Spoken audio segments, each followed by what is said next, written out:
अभी बरसात का सीज़न चल रहा है और बरसात के मौसम में आलू प्याज है वो बहुत जल्दी खराब हो जाते हैं। तो आप आलू प्याज को खराब होने से कैसे बचा सकते हैं, तो इसके लिए मैं आज आपको बहुत ही छोटी छोटी टिप बताने वाली हूँ। ये बहुत ही छोटी छोटी टिप है लेकिन ये आपके बहुत ही काम आने वाली है। तो इसके लिए आपको क्या करना है कि जब भी आप प्याज लेने जाए तो प्याज को आपको इस तरह से दबा कर देखना है। अगर प्याज आसानी से नहीं दब रहा है तो प्याज थोड़ा टाइट है तो वही हमें लेना है। हमें थोड़ा टाइट ही प्याज लेना है, सॉफ्ट प्याज बिल्कुल भी नहीं लेना है, क्योंकि जो नए प्याज होते हैं वो सॉफ्ट होते हैं और वो बहुत जल्दी खराब हो जाते हैं। और दूसरा, जब भी हम आलू लेकर आए तो हमें आलू को अच्छे से चेक कर लेना है कि कोई भी आलू इनमें खराब तो नहीं है, क्योंकि एक आलू होता है वही सारे आलू को खराब कर देता है। और इस तरह से ये आलू है जो रखे रखे उग जाते हैं, तो इनका भी हमें ध्यान रखना है। इस तरह का आलू हमें नहीं लेना है, ये उगने लग जाते हैं और ये बाकी के आलू हैं उनको भी खराब कर देते हैं। तो इस तरह से हमें आलू है वो भी एकदम सूखा हुआ लेना है, एकदम साफ सुथरा लेना है। और दूसरी चीज की जब भी हम आलू या फिर प्याज को स्टोर करके रखें तो इस तरह से कोई भी छलनी ले, जो हवा है वो पास होती रहे।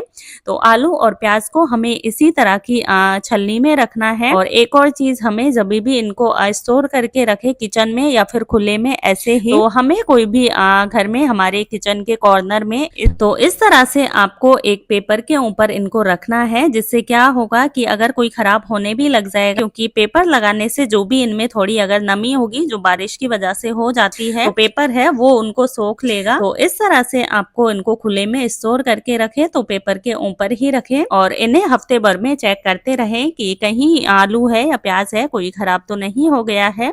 क्योंकि अगर गलती से एक भी आलू या प्याज खराब हो जाएगा तो वो बाकी के सारे आलू प्याज है उनको खराब कर देगा। और अगली जो चीज का आपको ध्यान रखना है वो क्या है कि जिस भी जगह पे हम स्टोर करके रखते हैं, जैसे हमें कोई छलनी में हमें इन्हें रखना है, तो इस तरह से बस आपको एक पेपर लेना है और पेपर से इस तरह से उसकी कतरन है वो काट लेनी है। क्योंकि आपने एक चीज नोटिस की होगी कि जब भी सब्जी मंडी में सब्जियां या फ्रूट्स वगैरह आते हैं, उनके जो कार्टून होते हैं फ्रूट्स या फिर सब्जियां वगैरह के, तो उनमें इस तरह से पेपर की कतरन आती है काफी सारी मात्रा में। तो वो इसीलिए आती है कि ये कतरन है ये जो भी फ्रूट्स या फिर सब्जियों में नमी होती है उनको सोख लेती है और ये सब्जियों को खराब होने से बचाती है। तो इस तरह से आपको ये पेपर की कतरन है इसमें डाल देनी है और बस आलू या प्याज इनको इस तरह से कतरन के साथ अच्छे से मिक्स कर देना है। तो इससे आपके आलू प्याज है वो बिल्कुल भी खराब नहीं होंगे। तो इसी तरह से आपको ये प्याज है इनको भी इसी तरह से ये पेपर की कतरन के साथ इनको स्टोर करके रखे। इससे आपके आलू प्याज है पूरे बरसात के मौसम में, गर्मी के मौसम में बिल्कुल भी खराब नहीं होंगे। तो आपको ये बहुत ही छोटी छोटी चीजों का ध्यान रखना है जब भी आप इनको स्टोर करके रखें।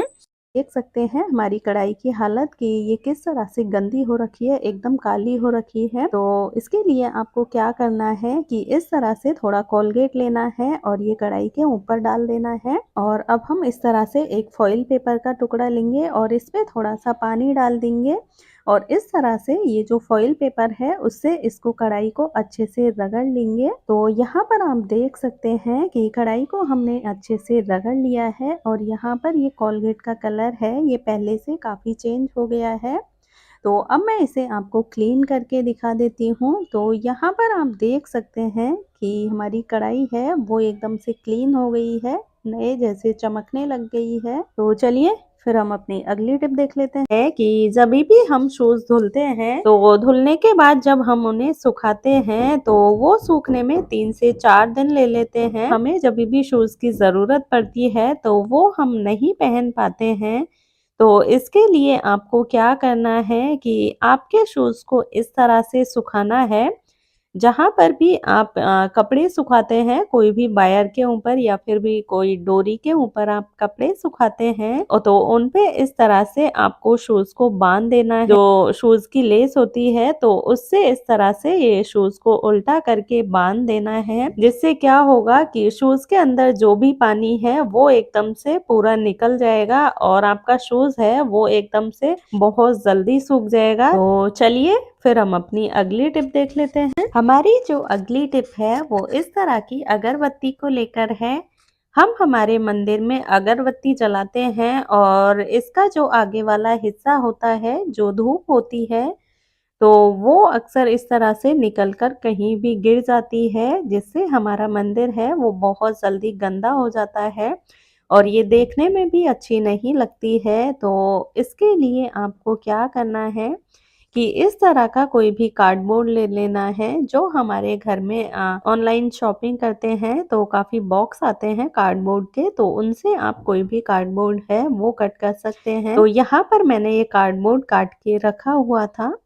तो अब हम क्या करेंगे, ये जहाँ पर भी हम दिया जलाते हैं, अगरबत्ती लगाते हैं, वहाँ पर इस तरह से इसको रख देना है। इसकी जो भी धूप होगी वो ये कार्डबोर्ड के ऊपर ही गिरेगी और इस तरह से जब भी ये धूप ज़्यादा हो जाती है इस पे, तो हम कार्डबोर्ड को निकाल के इसको साफ कर सकते हैं और फिर से इसको रख सकते हैं। और एक और, जब भी हमारे बच्चे होते हैं जो बाहर रहते हैं रूम लेकर, तो उनके पास इतनी सारी चीज़ें नहीं होती हैं, वो नहीं रखते हैं बच्चे बाहर, तो इसके लिए भी आप इसका बहुत ही अच्छा यूज़ कर सकते हैं। जो ये कार्डबोर्ड है हम इसमें छोटा-सा छेद करेंगे और यहाँ पर हम इसके ऊपर ये अगरबत्ती इस तरह से लगा देंगे, जिससे जो अगरबत्ती की धूप है वो भी कार्डबोर्ड पे गिरेगी और आप बहुत ही ईज़िली ये अगरबत्ती को भी इसके ऊपर लगा पाओगे और ये बिल्कुल भी नहीं निकलेगी। तो चलिए फिर हम अपनी अगली टिप देख लेते हैं। हमारी जो अगली टिप है वो इस तरह के क्लेचर को लेकर है। अक्सर हमारे पास काफ़ी क्लेचर ऐसे होते हैं जिन्हें हम यूज़ में नहीं लेते हैं या फिर जो ख़राब हो गए होते हैं, उनकी साइड वाली जो ये पिन होती है वो अक्सर बार-बार निकलने लग जाती है, तो इसलिए हम यूज़ में नहीं लेते हैं। तो इनका हम बहुत ही अच्छा यूज़ कर सकते हैं। वो कैसे? तो इसका हम यूज़ इस तरह से, ये हमारे जो पर्दे होते हैं उनके ऊपर कर सकते हैं, पर्दे को बाँधने के काम में ले सकते हैं। तो जिससे क्या होगा कि पर्दे हैं वो देखने में भी बहुत ही अच्छे लगेंगे और क्लेचर का भी बहुत ही अच्छा यूज़ हम इस तरह से कर सकते हैं। अगर हमारे घर में बड़े बूढ़े होते हैं, वो अपनी टैबलेट लेते हैं और उन्हें चेक करते हैं कि ये किस चीज़ की दवाई है या फिर उनकी एक्सपायरी डेट चेक करते हैं। और कभी-कभार होता है कि उनको अपना चश्मा नहीं मिलता है, जिससे कि वो देख नहीं पाते हैं कि इसकी एक्सपायरी क्या है और ये किस चीज़ की टैबलेट है। तो इसी चीज़ से छुटकारा पाने के लिए आपको क्या करना है कि ये जो भी टैबलेट है, इनका आपको अपने फ़ोन में फ़ोटो ले लेनी है। तो इस तरह करने से क्या होगा कि आप अपने फ़ोन में ये फ़ोटो को ज़ूम करके देख सकते हैं कि इस टैबलेट की एक्सपायरी कब की है और ये किस चीज़ की दवाई है। तो बस इससे आपका काम बहुत ही आसान हो जाएगा और आपको चश्मे की ज़रूरत भी नहीं पड़ेगी। तो चलिए फिर हम अपनी अगली टिप देख लेते हैं। यहाँ पर आप देख सकते हैं कि मेरी ये जो छलनी है वो बहुत ही ज़्यादा गंदी हो रखी है, तो ये मैं आपको आज क्लीन करके दिखाऊंगी। तो इसके लिए हमें क्या करना है, गैस चलाना है और इसके ऊपर ये छलनी को इस तरह से रखना है। हमें इसको थोड़ा ऊपर ही रखना है। तो इससे क्या होगा कि इसमें जो भी कचरा होगा वो इससे जल जाएगा और इससे हमारा 50% कचरा तो इसी तरह से जल के निकल जाएगा। तो अब हम इसको इस तरह से ये एक प्लेट लेंगे और इसके ऊपर इस तरह से करेंगे, तो इससे हमारा काफ़ी कचरा तो यहीं पे निकल जाएगा। तो यहाँ पर मैं आपको दिखा देती हूँ कि कुछ कचरा तो हमारा निकल गया है, लेकिन ये अभी तक पूरी तरह से साफ नहीं हुई है। इसके लिए हमें क्या करना है कि मैंने यहाँ पर एक कटोरे में गर्म पानी लिया है, एकदम उबलता हुआ, और इसमें अब हम ये इनो डाल देंगे। आप इसकी जगह पे मीठा सोडा का भी यूज़ कर सकते हैं। तो अब हम ये छलनी ये पानी में डालेंगे और इसके ऊपर से थोड़ी सी इनो और डाल देंगे, जिससे क्या होगा कि ये जो इनो है ये छलनी में जो कचरा जमा हुआ है उसको गलाने का काम करेगी और इसको निकालने में हेल्प करेगी। तो अब हम इसे 5 मिनट के लिए इसी तरह से गर्म पानी में छोड़ देंगे और 5 मिनट के बाद आप देखोगे कि आपका पानी एकदम से गंदा हो गया है, इसमें काफ़ी कचरा निकल गया है। तो अब हम जो बचा हुआ कचरा है उसको निकालने के लिए एक ब्रश लेंगे इस तरह की, और ये ब्रश की हेल्प से इसको इस तरह से रगड़ते जाएंगे अच्छे से। तो 1 मिनट के लिए हमने इसे अच्छे से रगड़ लिया है। तो अब हम बर्तन साफ करने वाला लिक्विड या फिर साबुन होता है उसको ब्रश पे लगाएंगे और छलनी को अच्छे से लिए रगड़ लेंगे और इसको नॉर्मल पानी से वॉश करेंगे। तो यहाँ पर आप देख सकते हैं कि हमारी छलनी कितनी गंदी हो रखी थी और यहाँ पर ये एकदम से बिल्कुल साफ हो गई है। अक्सर होता है कि हम गट्टक से धागा निकालते हैं और वो हमें मिलता ही नहीं है। जैसे हमारे घर में बड़े बुजुर्ग होते हैं, उनकी आंखें कमजोर होती है और उनको धागा निकालने में बहुत ज्यादा दिक्कत होती है। तो इसके लिए आपको क्या करना है कि ये धागे की एक गट्टक लेनी है और आपको इस तरह से चाकू से इसमें ऊपर की तरफ से ये कट लगा देना है। तो अब हम क्या करेंगे कि जो भी धागा हमारा निकला हुआ है इसको हमने जो चाकू से कट लगाया है उसके अंदर अच्छे से फिक्स कर देंगे और अब हम हमारी जो सुई है वो भी इसमें लगा देंगे। तो इससे आपको धागा ढूंढने में कोई भी दिक्कत नहीं होगी और बहुत ही आसानी से हमें धागा मिल जाएगा। तो चलिए फिर हम अपनी अगली टिप देख लेते हैं कि मिक्सी हम हमारी किचन में रोजाना यूज करते हैं, लेकिन कभी कभी हमारे साथ होता है कि जो मिक्सी का जार होता है कि ब्लेड होती है वो अच्छे से काम नहीं करती है, वो अच्छे से घूमती नहीं है और जो हमारा मसाला है उसको पीसने में बहुत ज़्यादा टाइम लगता है क्योंकि उसकी ब्लेड है वो खराब होने लग जाती है। तो इसके लिए आपको क्या करना है कि फॉइल पेपर लेना है, थोड़ा फॉइल पेपर के कुछ टुकड़े लेने हैं, वो मिक्सी के जार में डाल देने हैं और अब हम इसमें ये विनेगर डाल देंगे थोड़ा, जो हम चाइनीज खाना बनाते हैं उसमें यूज करते हैं वो विनेगर हम इसमें डाल रहे हैं। और अब हम इसमें ये आधा चम्मच के करीब नमक डाल देंगे और अब हम इसे थोड़ा ग्राइंड कर लेंगे। इससे क्या होगा, जो हमारे मिक्सी के जार की ब्लेड थी वो अच्छे से घूमने लगेगी और जो भी इसमें कचरा था वो साफ हो जाएगा और साथ ही जो हमारी ब्लेड थी वो बहुत ज्यादा शार्प हो जाएगी, जिससे कि हम जो भी मसाला वगैरह जो भी पीसते हैं वो बहुत ही अच्छे से और बहुत ही जलने लग जाएंगे। अक्सर हमारे साथ होता है कि हम साड़ी पहनते हैं लेकिन कभी कभार जैसे हम प्लेट्स बनाते हैं और उनमें जब भी हम पिन लगाते हैं तो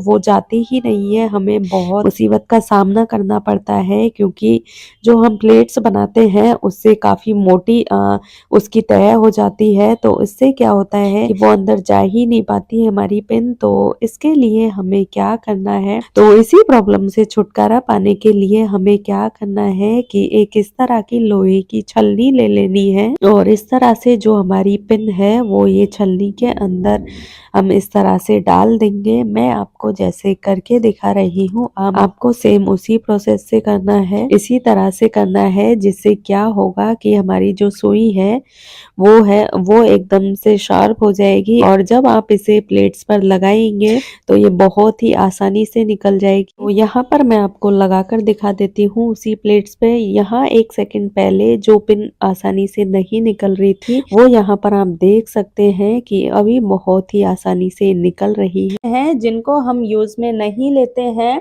या फिर बहुत ही ओल्ड फैशन हो गए होते हैं और हमें लगता है कि अब ये हमें अच्छे नहीं लगते हैं तो हम इनका यूज नहीं करेंगे, तो हम उन्हें ऐसे ही रख देते हैं कोई कॉर्नर में, जल्दी से काम में नहीं लेते हैं। तो हम आज इसका एक बहुत ही अच्छा यूज करेंगे। तो इसके लिए आपको क्या लेना है कि कोई भी आपके घर में मोजे होते हैं जिन्हें आप काम में नहीं लेते हैं, जो खराब हो गए हैं, तो वो हम ले लेंगे। और यहाँ पर मैं ये ग्लास के ऊपर ये मोजा पहना रही हूँ इस तरह से। तो यहाँ पर आप देख सकते हैं दोनों ग्लास के ऊपर मैंने मोजा अच्छे से पहना दिया है। तो अब हम इनका बहुत ही अच्छा यूज़ कर सकते हैं अपनी किचन में। बच्चों के लिए, बच्चों के जो भी पेन वगैरह होते हैं, कुछ ऐसी चीज़ें होती हैं, तो इनमें हम उनको अरेंज करके रख सकते हैं। और किचन में जो हमारे स्पून होते हैं, चाकू वगैरह होते हैं, तो उनको भी हम बहुत अच्छे से रख सकते हैं इनमें। तो ये हमारे लिए एक होल्डर का काम करेगा। इस तरह से आप भी बेकार पड़े हुए ग्लास को यूज़ में ले सकते हैं।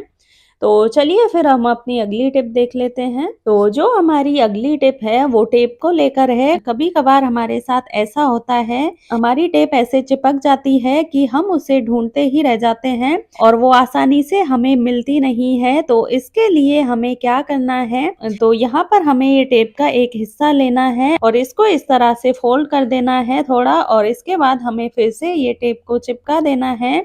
तो आप जब भी टेप यूज में लेंगे तो ये बहुत ही आसानी से निकल जाएगी। तो चलिए फिर से दाल को लेकर है। अक्सर हमारे घर में हम दाल लेकर आते हैं और थोड़े टाइम तक हम उन्हें अगर यूज में नहीं लेते हैं तो हम देखते हैं कि उनमें फंगस लग गई है, कीड़े लग गए हैं। तो इससे बचने के लिए आपको क्या करना है कि थोड़ी हल्दी लेनी है और ये दाल है इसके अंदर हल्दी डाल देनी है और इसे अच्छे से मिक्स कर लेना है। इससे आपकी दाल में कभी भी कीड़े या फिर फंगस नहीं लगेंगे। तो चलिए फिर हम अपनी अगली टिप देख लेते हैं। हमारी जो अगली टिप है वो इस तरह से इयररिंग्स को लेकर है।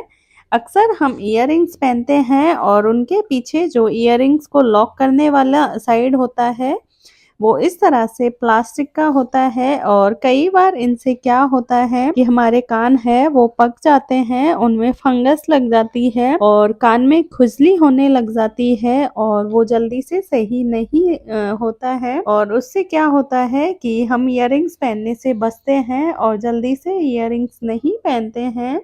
तो इसके लिए आपको एक इस तरह से नेल पेंट लेना है और नेल पेंट को ये जो पीछे वाला हिस्सा होता है इसमें अच्छे से लगा देना है। इससे नेल पेंट है वो आगे बिल्कुल भी नहीं दिखेगी और आपकी जो ये कान पकने की समस्या है ये भी एकदम से सॉल्व हो जाएगी। तो बस हमें नेल पेंट लगाकर इसे सूखने के लिए छोड़ देना है और अब हम जब भी ये इयररिंग्स को पहनेंगे तो हमें कोई भी प्रॉब्लम नहीं होगी। तो चलिए फिर हम अपनी अगली टिप देख लेते हैं। हमारे घर में इस तरह की कुछ कंघियाँ होती हैं जिन्हें हम काम में नहीं लेते हैं या फिर खराब हो चुकी होती है, तो उनका मैं आपको आज बहुत ही अच्छा सा यूज़ बताऊंगी। तो इसके लिए आपको इस तरह से कोई भी सॉक्स ले लेनी है जो आपके काम में नहीं आती है। तो हम क्या करेंगे कि ये कंघी है इसको सॉक्स के अंदर इस तरह से डाल देंगे। तो अब हम इसका क्या करेंगे कि हमारा जो फ्रिज है, फ्रिज का डोर होता है उसमें ऊपर की साइड और ये साइड में इस तरह से ये जगह बनी हुई होती है जहाँ पर हम इसकी सफाई नहीं कर पाते हैं और यहाँ पर बहुत ज़्यादा गंदगी इकट्ठी हो जाती है। तो इस तरह से हम ये कंघी और मोजे की हेल्प से इस जगह को अच्छे से क्लीन कर सकते हैं। अगर इस पे कुछ चिकनाई लगी हुई है या बहुत ज़्यादा ये गंदी हो रखी है और इस तरह से भी नहीं निकल रही है, थोड़ा सॉक्स को गीला कर सकते हैं सर्फ लगा के और इस तरह से इसको क्लीन कर सकते हैं। इससे बहुत ही जल्दी आपका फ्रिज है वो एकदम अच्छे से क्लीन हो जाएगा। और जो ये रबर वाली आगे की साइड होती है तो इसे भी इस तरह से हम साफ कर सकते हैं। तो चलिए फिर हम अपनी अगली टिप देख लेते हैं। कटोरी ले लेनी है और इसमें हम आधा चम्मच के करीब मीठा सोडा डाल देंगे और अब हम इसमें कोई भी ये डिश वॉशर डाल देंगे थोड़ा सा और अब हम इसमें ये थोड़ा कोलगेट डाल देंगे। अब हम इसमें ये थोड़ा वाइट विनेगर डाल देंगे जो हम चाइनीज खाने में यूज करते हैं। तो ये हमें डाल देना है और इसे हम अच्छे से मिक्स कर लेंगे। कोलगेट मिक्स होने में थोड़ा टाइम लगता है तो इस तरह से हमें इसे अच्छे से मिक्स कर लेना है और यहाँ पर हमारा एक बहुत ही अच्छा सॉल्यूशन बनके तैयार है। तो अब हम क्या करेंगे कि हमारे जो वॉश बेसिन होते हैं वो बहुत ज़्यादा गंदे हो जाते हैं। तो यहाँ पर आप देख सकते हैं हमारे वॉश बेसिन की हालत अभी आप देख सकते हैं कितनी गंदी हो रखी है। तो यहाँ पर इस तरह से ये सॉल्यूशन हमने जो तैयार किया है उसको इसके ऊपर इस तरह से डाल देना है और अब हमें कोई भी स्क्रब या कुछ भी ले लेना है और उसकी हेल्प से इसे अच्छे से रगड़ लेना है। तो यहाँ पर हमने इसे अच्छे से रगड़ लिया है। अब हम इसे पानी से साफ करेंगे। तो यहाँ पर आप देख सकते हैं वॉश बेसिन 1 सेकंड पहले किस हालत में था और अभी एकदम से क्लीन हो गया है, बिल्कुल नए के जैसा। तो इस तरह से आप भी आपके वॉश बेसिन है उनको इस तरह से साफ कर सकते हैं। जो किचन की जो सिंक होती है उसको इस तरह से इससे साफ कर सकते हैं, वो एकदम से क्लीन हो जाएंगे। तो यहाँ पर आप देख सकते हैं कि जिस कोलगेट को हम फेंकने जा रहे हैं उसका हम किस तरह से यूज कर सकते हैं और हमारे जो रोजाना के काम हैं उनको आसान बना सकते हैं। तो ये थी मेरी आज की वीडियो। आई होप आपको पसंद आई होगी। वीडियो पसंद आए तो प्लीज लाइक और शेयर करें और चैनल पर नए हैं तो सब्सक्राइब करें। तो अब मैं मिलती हूँ आपसे एक और इसी तरह की नई वीडियो के साथ। तब तक के लिए टेक केयर, बाय बाय।